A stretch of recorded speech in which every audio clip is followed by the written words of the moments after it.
So today's video is not about this thing here, but there are a couple of things. So I did get the fitting in, which will sit right in the factory location. It's a female fitting, so we will be able to put our oil feed on. And then I also have the oil drain hose as well. Here's the oil feed right here. So we'll get those installed. And then we went and swapped out the hose, which some modifications need to be done to make this work.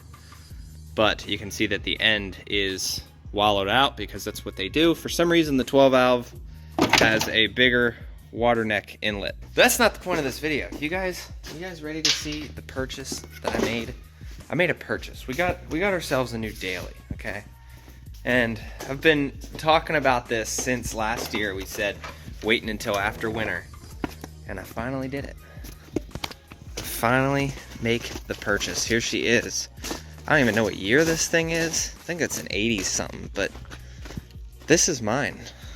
I bought a 4-wheel drive. Look at the patina. Should we keep the patina or should we paint it? We got a little bit of patina back here. But there she is, no hitch. Needs a little bit of work, but this is ultimately the new daily. Big ass tires, we got a plow. Door moves a little bit. 4-wheel drive, unfortunately. I wouldn't mind it being 2-wheel, but we're not gonna gut the 4-wheel drive on this because I want the resale value. But you see, even a switch to let you know when shit's engaged. It's not a stick, it's an automatic. That's for the 4-wheel drive. So we got plow, everything in here, 124,000 miles. So it's actually relatively low miles. So we're gonna have to come through here. I think we'll see what the budget allows. We got back seats. This thing definitely needs tinted. Tint is 100% on the list. Apparently, is this factory? Looks like it's factory. I thought it was just a slice in the damn seatbelt, but there she is. I think it's a 4-speed automatic, but I could be wrong. Pretty sure it's all factory. Here's the plow and everything. Everything works. There are, little minor things that we're gonna have to do to it. Definitely at some point gonna need a fuel pump. You gotta prime it 3 times before it starts. So you gotta prime it, and it loses, a little bit of oil pressure after like 30 minutes. So it may need an oil pump, which we can do that. Not a big deal. But runs and drives. I'm gonna daily the shit out of this thing. All right, here she is. No idea what engine this is. Have no clue. But looks like it's super easy to work on. And not that we're gonna do it, but a Cummins would fit in here. I could put a Cummins in this thing, but I don't think I want to. Yeah, diesels are nice, but sometimes they're a pain in the ass. I can't imagine ever changing those exhaust manifold gaskets. But I know what you guys think. They use the red wire for the ground.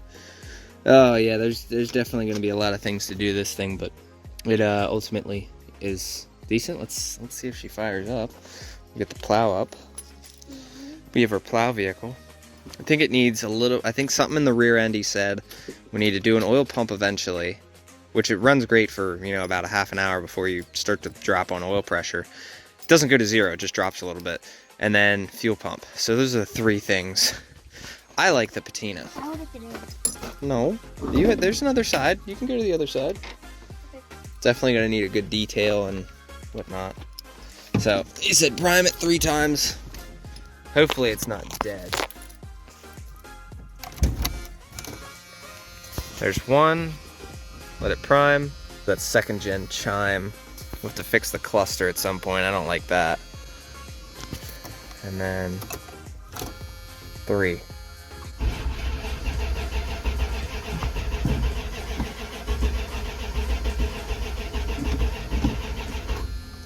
Let her prime another. She sits a lot. I want to put some miles on this thing and save on gas a little bit. The truck's been doing great on fuel mileage. I'm at like 300 and some miles, and I'm not even at a half a tank yet. And that's on the small tank. Let's see.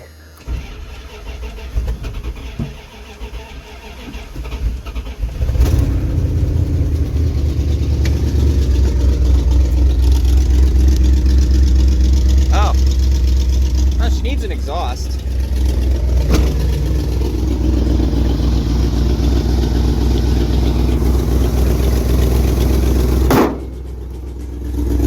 See if we can figure this plow out. Sorry, neighbors. You enjoying it back there? Imagine when we put some window tint in this thing and it's all dark back there. Let's see. Turn the plow on. There you go. Raise the plow. Turn that back off.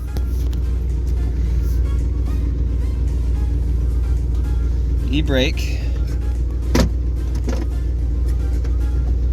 And I lock. So if I were to come over here, wait a second. What gear does he have this thing in? Oh, okay.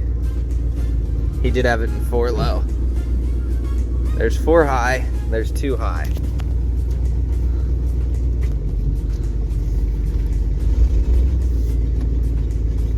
So we'll put it in 4 high to get it out of this hole. Okay, so we're in.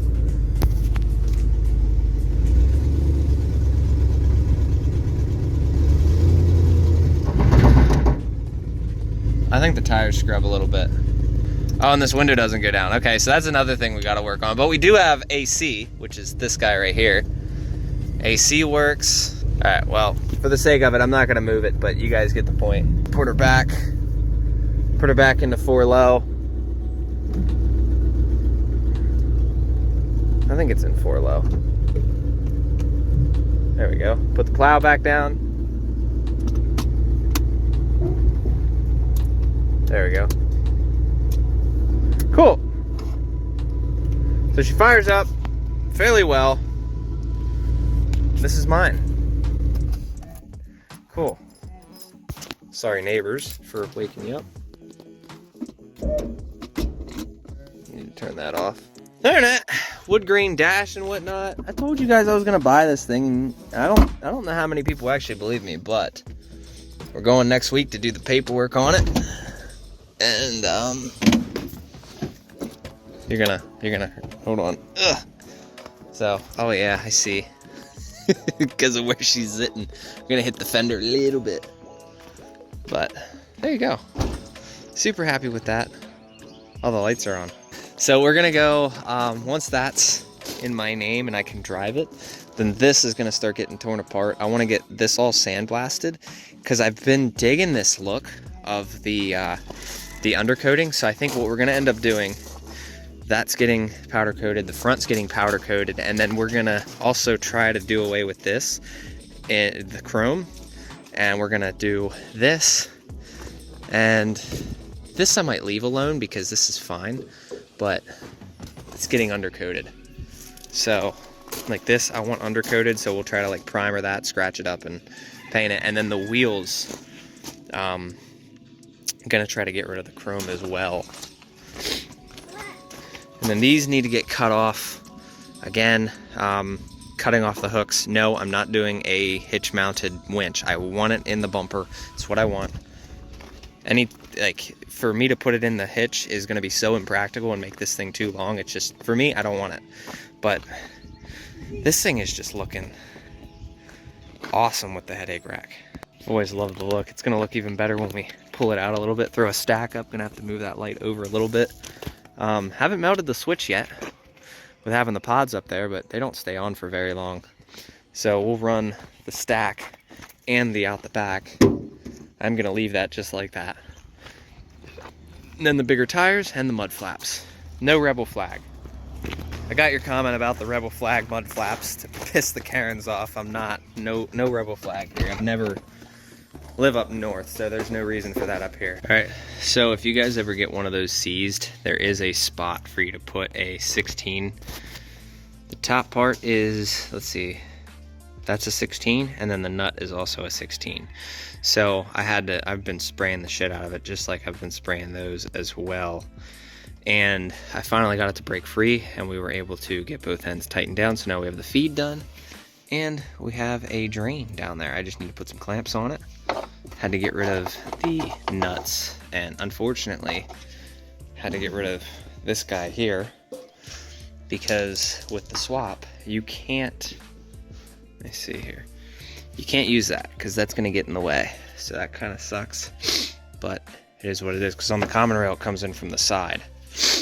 So now we can put the intake on after we get this tightened up and 2 clamps on there, and then the intake is on. I'm not gonna dick with it too much more, but oil feed, oil drain, and then once those clamps are done soaking, we'll try to break those free as well. All right, so here is a factory fog light. You can see all fogged up and shit with, not sure, I think these are just factory bulbs. There you go, you guys can see the bulbs that we were using. So with these things, I have run the headlights off with this bumper, and there is no light output at all. You can see them if you're coming onto them, but you can't see them if you were to turn the headlights off. Like, you get 0 light. So Auxbeam has been kind enough to send me LED replacements. Nothing in the back, just plugs right into the factory harness, bolt in. I've wanted to get a set of these forever, and they sent me these as well as these. So these are factory replacement. So this is, I guess you can use them right hand, left hand. So if you, yeah, so we're gonna obviously put them right up. So this will go on the passenger side. I'm gonna get this mounted up, and we're gonna see the light output from both of them. Unfortunately, can't do this test at night because it's kind of daylight right now, but we will, we'll see. All right, installs just like factory. You don't really, yeah, the factory ones you can really see. These are a nice dark color, but let's see how much more light output they give you. Let's try this, okay? I already see the factory bulb, nice yellow color. You come over here on this side, and it's white. I guess we shall see what these do in public, because to me right now they don't seem, oh, there we go. Oh wow, okay, yeah, they need to come up a little bit. If you look at them like from right here, okay, cool.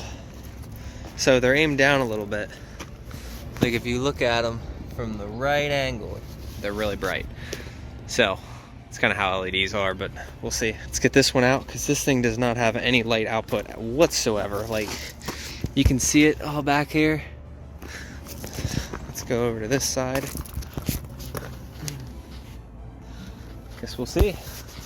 We'll do a night test at some point, because I also want to test these at night, but I will give you an update video as soon as we get the new light bar on the roof, because they also sent me a roof light bar, so we'll see how bright that is too. All right, here we go.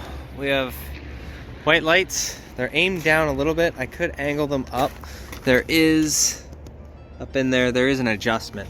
So if I don't feel like they're putting out enough light output, we'll lift them up a little bit. I wanna get this up out of the way here, because I don't like the wires being seen underneath. All right, so this thing is getting pretty lit up now. So from the back, we will have no issues with backing up to trailers now. These pods are insanely bright. I'm kind of hoping that at night, get rid of that, kind of hoping at night that these work out, and these are as good as they're gonna tell me they are. So we'll see. All right, let's see how bright these things are. Oh, that's the sun, Jesus. And then, oh, you can definitely see them.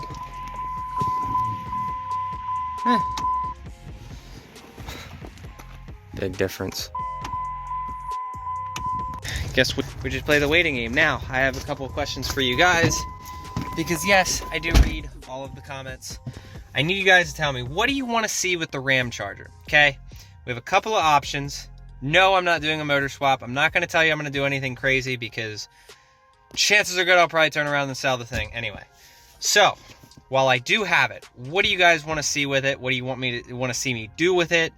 And like, I like that patina that's on it. What do you guys think I should do to it that will also make it worth more? Obviously, we're going to tint the windows. That just needs to be done. But we're gonna do a new oil pump in it. He told me he said we should just do a whole motor swap, but I don't want to do that. We'll get a nice new oil pump for it. We'll get the fuel pump needs replaced, fix the window switch, and there was a couple little odds and ends. Get it cleaned up, give it a good detail on it, clean the engine bay up, get rid of some of the bullshit wiring. But other than that, let me know what you guys want. I'm heading home. Today's weather is just all over the fucking place. It's like, it was 50, 55 1 minute, and then it's like 38 and raining, and then it's back to nice again. It was just raining literally 10 minutes ago. Like, there's still raindrops on the windshield. Look at that. Look at that.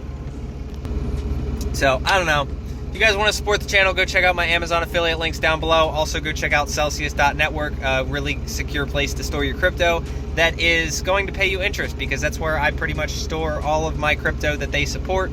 Solana, Avalanche, Bitcoin, Ethereum, you name it. They don't support Shiba Inu yet, and they don't support ApeCoin yet, but hopefully one day they do.